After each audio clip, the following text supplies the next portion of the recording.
My fiancé mocked me, saying, "You're not really diabetic. You're just being dramatic." To prove her point, she secretly replaced my insulin with saline. When my chest started tightening, I texted a friend to rush me to the ER. After I was safe, I filed a police report, and she was arrested. The woman I was going to marry, the one I thought I loved, decided she knew better than my doctors, better than 19 years of living with a life-threatening illness. And then, she tried to prove it by putting me in the hospital, fighting for my life. It's a messed up story, and it all went down about 2.5 years ago. My name is Cole, I'm 31, and I work in insurance claims. I was engaged to Kelsey, who was 28 and sold houses. You know the type, she posted every closing on social media with confetti and key emojis. We'd been together 3 years, engaged for about 9 months. The venue was locked, the photographer booked, the whole 9 yards, ready for next summer. But then, everything just blew up. Here's the thing about me, I'm a type 1 diabetic. Got it when I was 12. I passed out during gym class and woke up in a hospital learning how to keep myself breathing. My pancreas just quit making insulin. Without it, I'm dead. Too much, I'm also dead. It's a balancing act, every single day.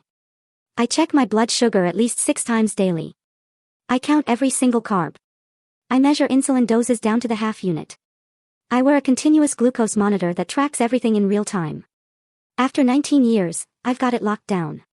My A1C stays in the low 6s, which any doctor will tell you is solid. I hit the gym 4 times a week, I meal prep on Sundays, and I don't eat anything unless I know exactly what's in it. Kelsey knew all of this from day one. On our second date, I laid it all out there, because it really matters when someone's planning dinners with you. She seemed totally fine with it. Said her grandfather had diabetes, so she understood. I showed her my insulin pens, my monitor, walked her through the basics. She asked questions, she seemed engaged. The first year was good. She'd check before picking restaurants. She'd ask about carb counts when we cooked. When my sugar dropped during a movie, she grabbed juice without me even asking. I honestly thought I'd found someone who actually got it. My buddy Theo wasn't sold. We've been tight since high school, and he has this uncanny radar for people. About 6 months into me and Kelsey, he pulled me aside at my place.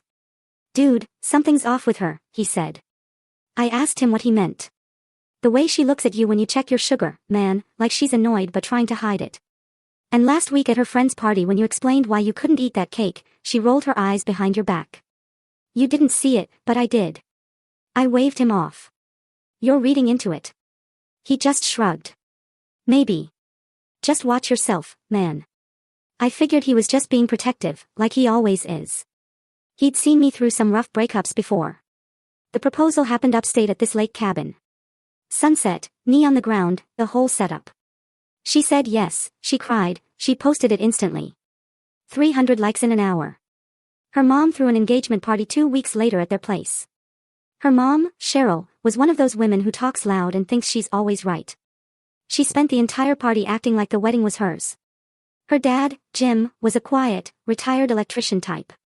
He stayed by the grill most of the night. Barely said 10 words to Cheryl the whole party. I later found out they'd been sleeping in separate rooms for years, only staying together for appearances. He caught me alone at one point. "Hey, you sure about this?" he asked. Not judging. Just asking. "Yeah, why wouldn't I be?" He just shrugged again. "Just make sure you know what you're signing up for. My daughter can be particular about getting what she wants." I didn't understand it then. It's crystal clear now. Wedding planning kicked off hard. Kelsey wanted everything massive. Big venue, huge guest list, unlimited budget. Apparently, we'd agreed to split costs, but her vision just kept expanding. The venue jumped from $8,000 to $15,000. The photographer doubled. I kept saying yes because I wanted her to be happy. Month 4 of our engagement, things really started to shift. We were at dinner with her work friends and I pulled out my monitor to check before ordering. It's a quick stick, 5 seconds. Kelsey made a face. "Do you have to do that here?" "Yeah, I need my numbers before I order." Her friends exchanged looks. One of them, Brittany, laughed. "Wow, that's a lot," she said. Kelsey laughed too. "He's obsessed with tracking everything. Can't just eat like a normal person." I let it slide. I figured she was playing to her crowd. But it kept happening. At her sister's birthday, I checked my sugar and Kelsey rolled her eyes. She told everyone I was paranoid about staying healthy. It's not paranoia, I said. It's literally staying alive. She waved it off. Said I was being dramatic. Theo caught it at a cookout. Kelsey made some comment about me being high maintenance because I brought my own food with exact measurements. Theo pulled me aside. She just threw you under the bus in front of everyone. I tried to defend her. She's joking around, bro. No, that was mean. I brushed it off, but it stuck in my head.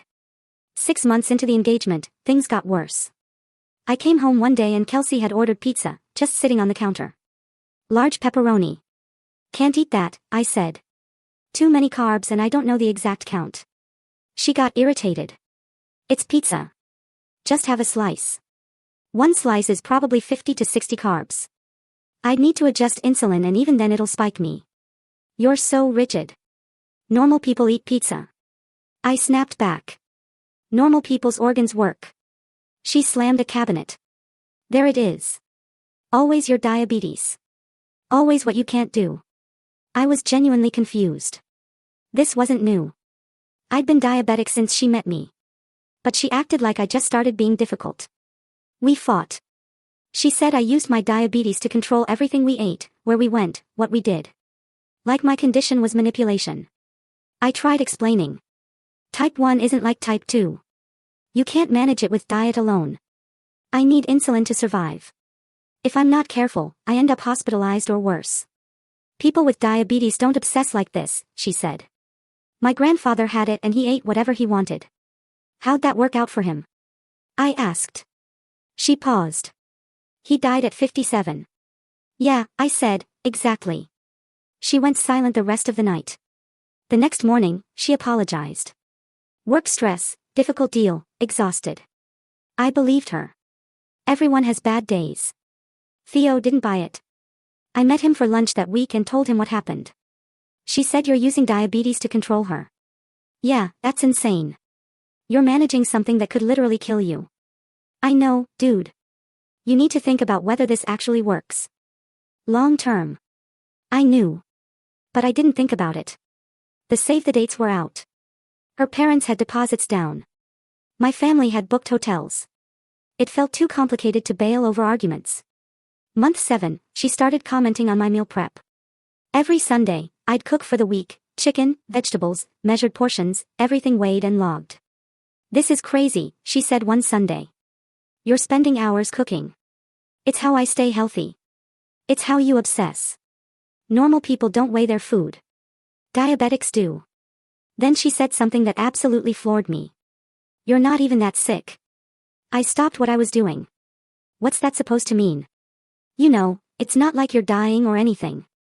I'm only alive because I do exactly this. She walked out. I finished prepping, labeled everything with dates and carbs. Theo came over that night for a game. Saw the containers in my fridge. She gave you grief again, didn't she? How'd you know? You've got that look. I actually started to doubt myself. Maybe I am overdoing it. No, Theo said. If she can't handle that, that's her problem. He was right, but I kept trying to make it work. Month 8, things escalated in a terrifying way. I was checking my monitor one morning and noticed something weird. Overnight numbers had been all over the place. Not dangerously high or low, just inconsistent. Usually, I'm steady at night. I mentioned it to Kelsey. She was getting ready for work, doing her makeup. Maybe your monitor's broken or something. Maybe. I'll keep an eye on it. Or you're just being paranoid again. I ignored that. The next few nights were the same. Numbers everywhere. I changed the sensor, thinking it was faulty. Numbers stabilized. 2 weeks later, it happened again. Erratic readings.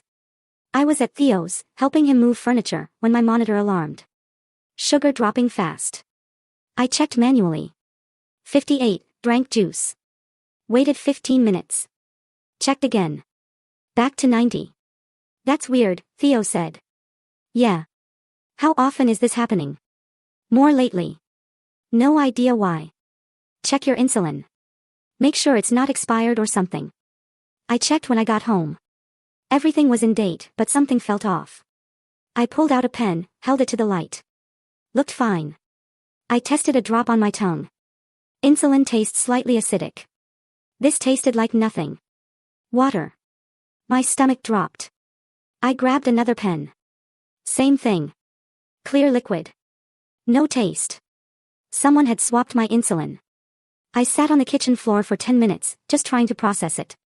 This wasn't expired medication. This wasn't a defect.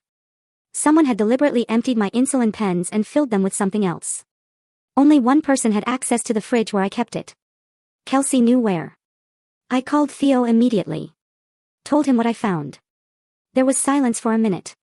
What are you going to do? I don't know yet. First thing, you need real insulin right now. I know. I hit the pharmacy. I explained my insulin might be contaminated. They gave me new pens. Put a note in my file. The pharmacist asked if I wanted to file a report. I said, not yet. I went home. Kelsey was on the couch, watching reality TV. I held up a fake pen. What is this? She didn't look away from the screen. Your insulin. Why? No, it's not. It's water or saline, but it's not insulin.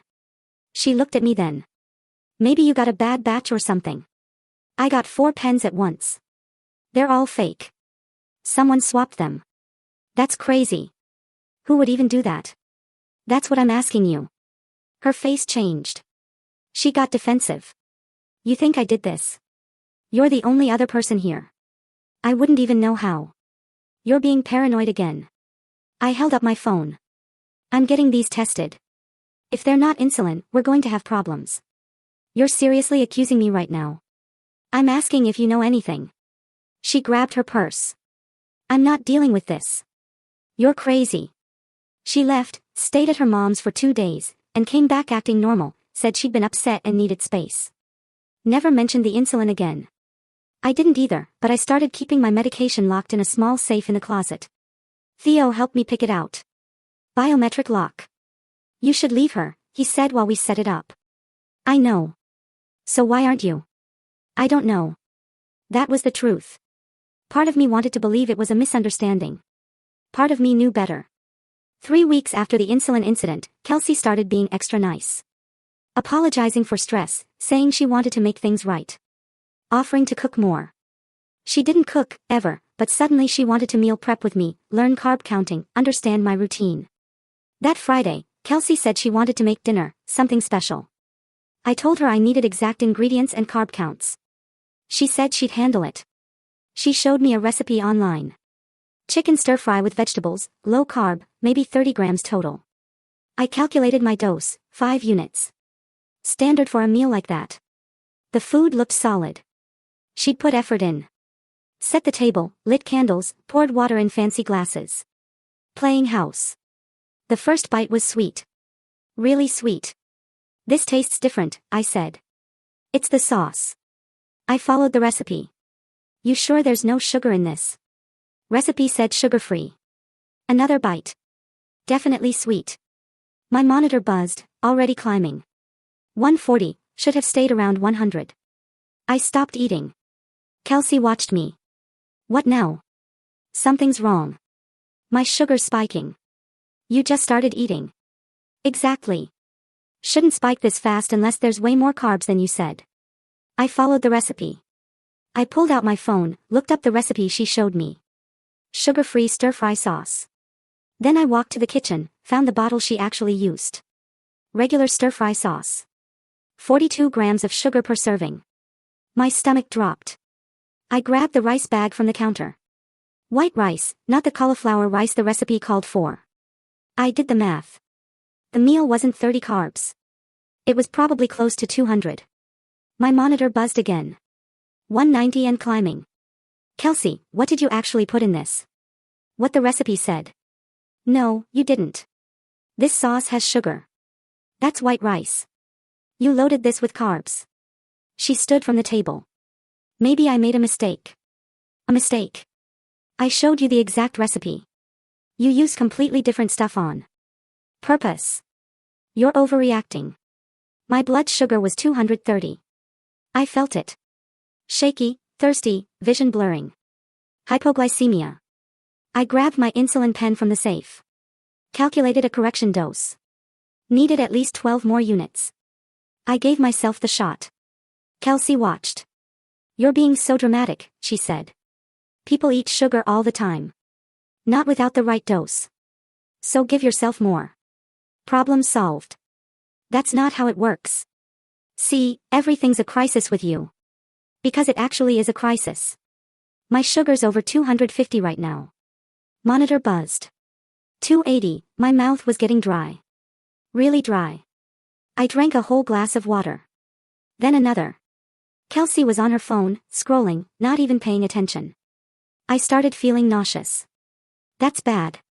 That's DKA territory. When sugar gets that high for too long, your blood becomes acidic. Your body starts breaking down fat because it can't use the sugar. It produces ketones. Ketones build up. Blood becomes toxic. I checked my ketone meter. Moderate ketones. I've got to go to the hospital, I said. Kelsey looked up. You're being ridiculous. I'm not. I'm going into DKA. You gave yourself insulin. Just wait it out. It doesn't work fast enough. I need an 4. I grabbed my phone. Called Theo. Hey, man. I need you to take me to the ER. Right now. What's going on? Sugar's out of control. Getting ketones. Got to go now. On my way. 5 minutes. Kelsey stood. You're really going to the hospital over dinner? Yes, because you lied about what was in it. I made a mistake with the ingredients. You deliberately used different ones. I showed you the exact recipe. She grabbed her purse. I'm not going with you. This is insane. Fine, don't. Theo showed up fast, helped me to his car. I was feeling worse. Nausea building, stomach hurt, breathing getting weird, deep, rapid breaths. Man, you look really bad, Theo said. Feel really bad. He ran 2 red lights getting me there. At one intersection, a guy honked and Theo yelled out the window that it was a medical emergency. My vision was getting fuzzy. Theo kept glancing over, checking if I was still conscious. He drove fast, got to the ER in 10 minutes. I could barely walk straight. Theo half carried me through the doors. Went straight to the desk. Type 1 diabetic, sugar over 300, moderate ketones. I think I'm going into DKA. The nurse took one look and called for a doctor. They got me back immediately, within minutes. Had an 4 in. Drew blood. Checked vitals. Sugar was 320. Ketones climbing. Blood pH dropping. Early DKA. They started 4 insulin. Saline drip. Monitoring everything. The doctor came in. Younger guy, maybe mid-30s. What happened tonight? Fiancée told me dinner was low carb. Wasn't. Loaded with sugar. Gave myself insulin based on what she told me, but it wasn't nearly enough. You still have the food? No. Left in a hurry. How much insulin did you take initially? 5 units. Meal should have been 30 carbs. Turned out to be close to 200. He wrote that down. Your blood pH is 7.21. You're in mild to moderate DKA. We caught it early, but you were heading somewhere very bad. How bad? Severe DKA can cause brain swelling, kidney failure, cardiac arrest. People die from this. Nausea hit hard. I barely got the basin in time before vomiting everything. Dinner, water, everything. My stomach was completely empty, but I kept dry heaving. They gave me anti-nausea meds through the 4. It helped eventually, but I felt like absolute garbage. Dehydrated, weak, everything hurt. Theo was in the waiting room. They let him back after I stabilized. What did the doctor say? That I was close to something really bad. DKA kills people. Theo's face went dark. She did this on purpose. Yeah. You're pressing charges tonight. Let me get stable first. He sat in the chair next to my bed for hours. Around midnight, a nurse asked if he was family. Theo said yes without hesitation. You need to document everything, Theo said. Tonight. He handed me his phone. I typed out everything while the 4 pumped insulin into my arm. Every detail. The meal, the sauce bottle, the rice, her reaction. I timestamped it all. They kept me overnight. For insulin going until sugar came down and stayed down. Saline going until labs normalized. By morning, Blood pH was 7.38. Ketones negative, sugar 115. The doctor came back around 8. Looking a lot better, he said. We're discharging you, but follow up with your endocrinologist this week. I've got to ask, is your home environment safe? No. My fiancée deliberately gave me high-sugar food while telling me it was low-carb. She did it on purpose. He wrote that in his chart. I'm documenting that. You should file a police report. What she did could have killed you. I'm going to. He handed me discharge papers, instructions for DKA recovery, follow-up care, a note documenting I'd been admitted for DKA caused by deliberate misinformation about food content. Theo picked me up, drove me to his place. You're staying with me, he said. We got to his apartment, and I crashed on his couch. I felt like I'd been through a war. DKA does that. It completely wrecks you. Theo made coffee. We sat in his kitchen. You're done with her, right? Yeah. Done. Good, because next time you might not make it. He wasn't wrong. I got to the ER just in time. Another hour, maybe 2, and I would have been in severe DKA. That's ICU, potential brain damage, possible death. All because she wanted to prove I was faking. Monday morning, I went to the police station. I brought my glucose monitor with all the readings saved. I brought the hospital discharge papers from Friday. I brought the ER doctor's note documenting DKA caused by deliberate misinformation. I brought my medical record showing my diagnosis and management. The officer at the desk looked skeptical until I mentioned the ER visit. Then he called a detective immediately. An older guy, Detective Carl. Walk me through what happened, he said. I did. Everything. Carl wrote it down, asked questions, asked if I had proof besides my word. I've got glucose readings, hospital records from Friday, ER doctor's notes saying I was admitted for DKA caused by deliberate misinformation. Texts where she dismisses my diabetes. He looked at the hospital paperwork first. Read the ER notes. His face got serious. You were in DKA. Yes. Vomiting, dehydration, blood acidosis. Kept me overnight on 4 insulin. He looked at the texts next, screenshots going back months. Her calling me obsessed, saying I overdid diabetes. Telling friends I was high maintenance. Saying her grandfather had it and didn't make a big deal. Carl looked grim. This is assault. Possibly attempted murder depending on how the prosecutor sees it. You ended up hospitalized. ER doctor documented it was deliberate. That's serious stuff. Doctor told me I was close to something really bad. Severe DKA causes brain damage or death. He wrote that down. Asked if I wanted to press charges. Absolutely. I filed the initial report. He said they'd investigate. That they'd probably talk to Kelsey. Asked if I was living with her. No. Staying with a friend. Left that night. Got a safe place long term. My brother's offering space. I'll figure it out. I left the station. Called my brother Paul. He'd been out of state on a work trip but was coming back that week. Heard what happened, he said. Theo filled me in. Yeah. You pressing charges? Already did. Good. Come stay with me. Got plenty of space. Thanks, man. And if she comes anywhere near you, call the cops immediately. I won't. I went to the apartment that afternoon with Theo. We coordinated for when Kelsey was at work. Her schedule was predictable. Tuesdays, she had open houses all day. I packed everything of mine. 3 trips to Theo's car. I found something interesting while packing.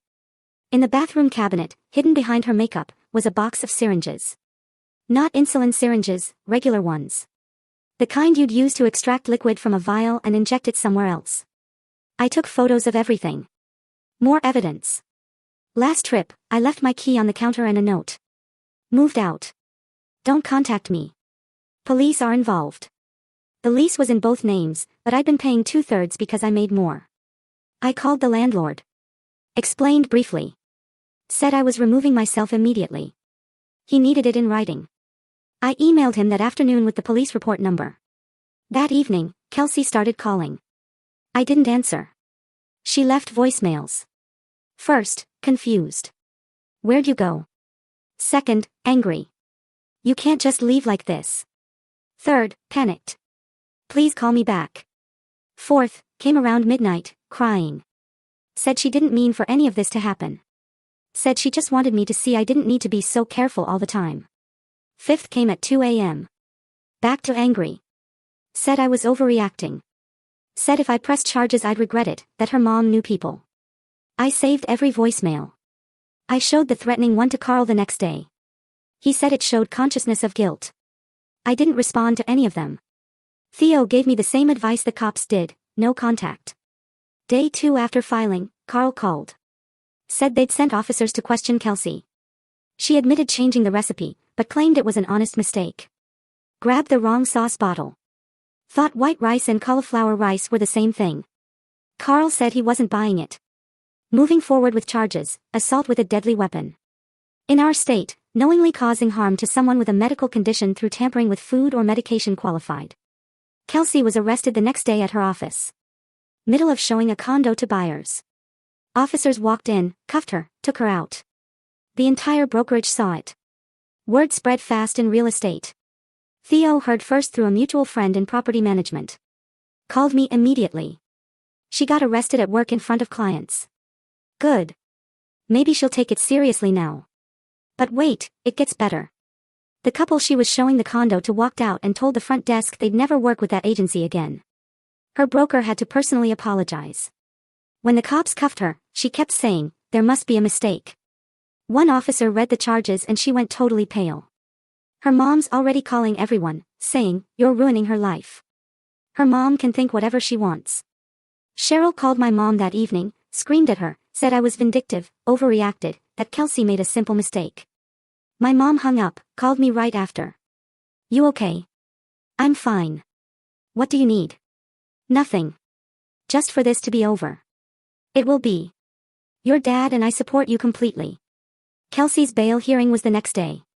Bail set at $75,000. Her mom posted it. Cheryl had money from her own real estate business. Kelsey got out but had a restraining order. Couldn't contact me, couldn't come within 1,000 feet. Didn't stop her mom. Cheryl kept calling my family, kept posting vague things on social media about false accusations and men who destroy women's careers. My dad finally called her. "Contact anyone in our family again and we'll pursue harassment charges." Stop. She stopped, at least directly. Social media posts continued. Kelsey's dad reached out separately. Jim called my cell one evening. "I need to apologize," he said. "For what?" "For not saying something sooner. I knew she had a mean streak. Saw it growing up. Her mother encouraged it. Called it confidence. Appreciate you saying that. What she did is inexcusable. Told her that myself. She's not talking to me now. Sorry you're caught in the middle of this. Don't be. Should have warned you. You are a good guy. You deserved better." We talked a few more minutes. He asked if I needed anything. I said no, but thanked him. It meant something that at least one person in her family had some sense. The preliminary hearing was 3 weeks after the arrest. I had to testify about what happened. Kelsey was there with her lawyer. They tried arguing it was an accident. Kelsey made an honest mistake with recipe ingredients. The prosecutor brought out the texts. Months of them. Kelsey calling me obsessed, saying people overdo diabetes, dismissing my medical needs, claiming I used my condition to control her. Then showed the food evidence. Sauce bottle with 42 grams sugar per serving, right next to the recipe calling for sugar-free. White rice next to the recipe specifying cauliflower rice. The meal was loaded with carbs on purpose. Glucose monitor data showed everything. Normal readings before dinner. Rapid spike to 270. Correction dose bringing it down. The timeline was clear. Then showed the syringes from the bathroom cabinet. Lab analysis confirmed traces of insulin inside them. The judge wasn't buying the defense story. He bound her over for trial. Set the date 3 months out. Kelsey started crying when the judge announced the trial date. Cheryl in the back row, glaring at me like I'd personally destroyed her family. Jim wasn't there. Apparently stopped coming after he called to apologize. I left the courthouse with Paul and Theo. We grabbed lunch, talked about normal things, work, sports, anything but the case. It felt good to have people who had my back, no questions asked. My job had been understanding. Gave me time off for court dates. Told me to take whatever I needed. Life found a rhythm. I moved into Paul's spare room. Started looking for my own place. Got back into my routine. Meal prep Sundays, workouts 4 times a week, blood sugar checks like clockwork. Theo helped me stay sane. We met up twice a week. Sometimes just to watch games, sometimes to talk through everything. He'd known me long enough to know when I needed to vent versus when I needed a distraction. One night, about 6 weeks before trial, at his place, he asked the question. What do you actually want out of this after trial?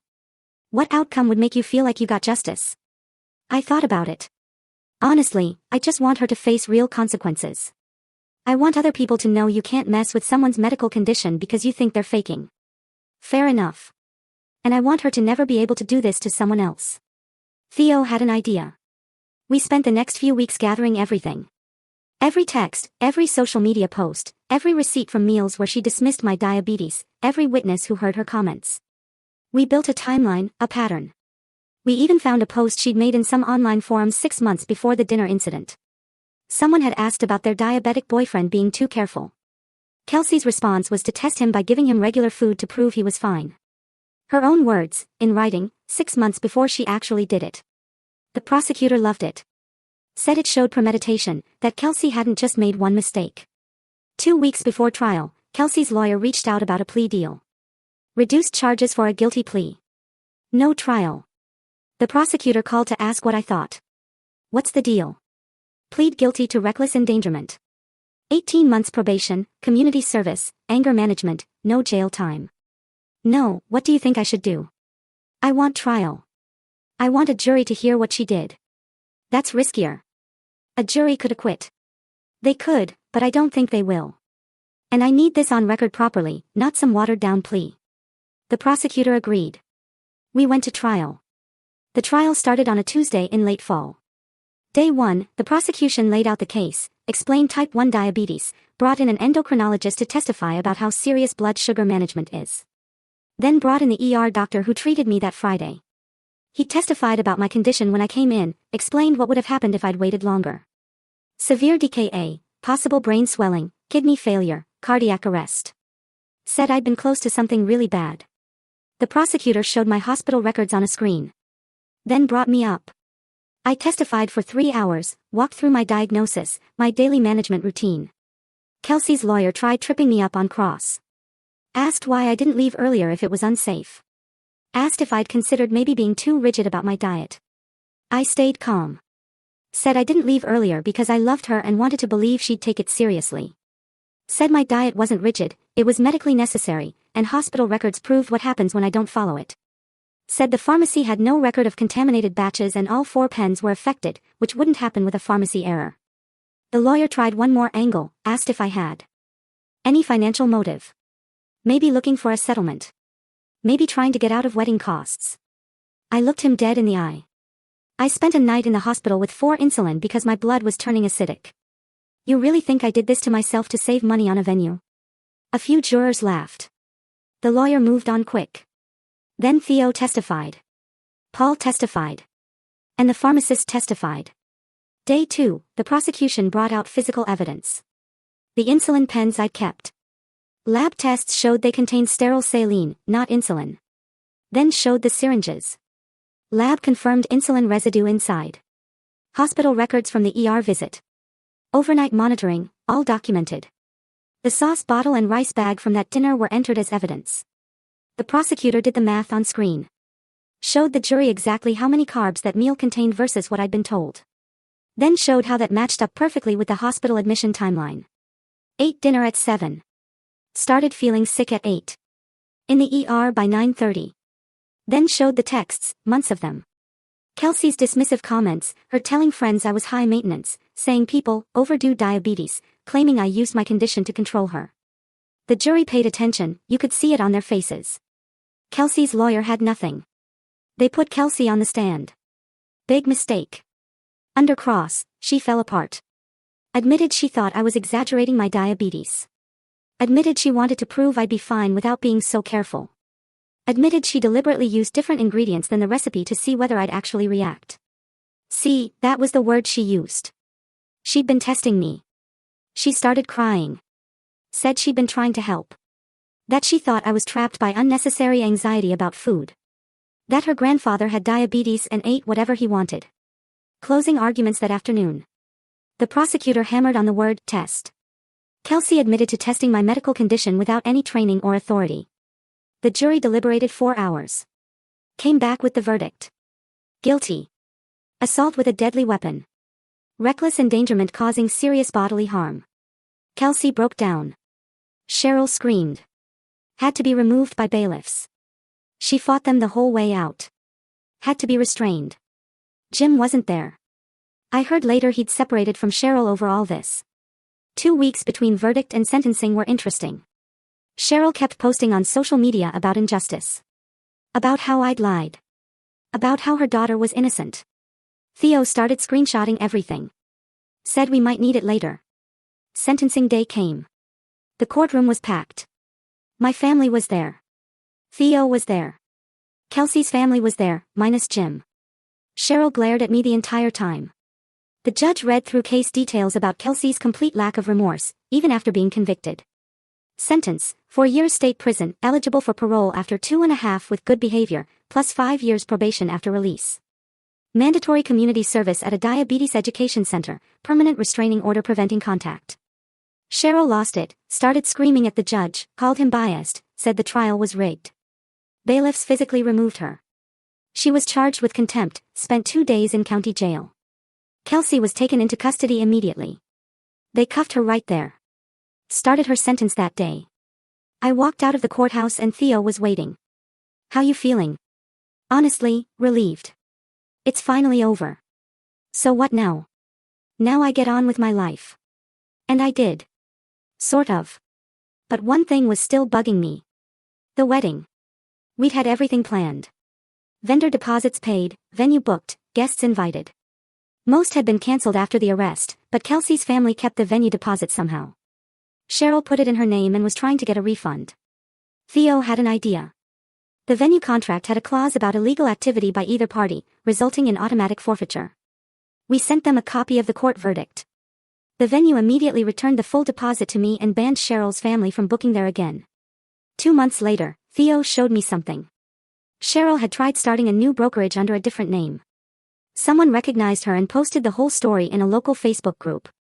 Screenshots of her posts, the court ruling, everything. The new business folded in 3 weeks. Nobody wanted to buy a house from the woman whose daughter almost killed her diabetic fiancé. I heard she moved to a different state eventually. Had to start completely over. Couldn't escape the internet, though. Her name was permanently attached to the case. Life moved forward. I found my own apartment, 1 bedroom downtown.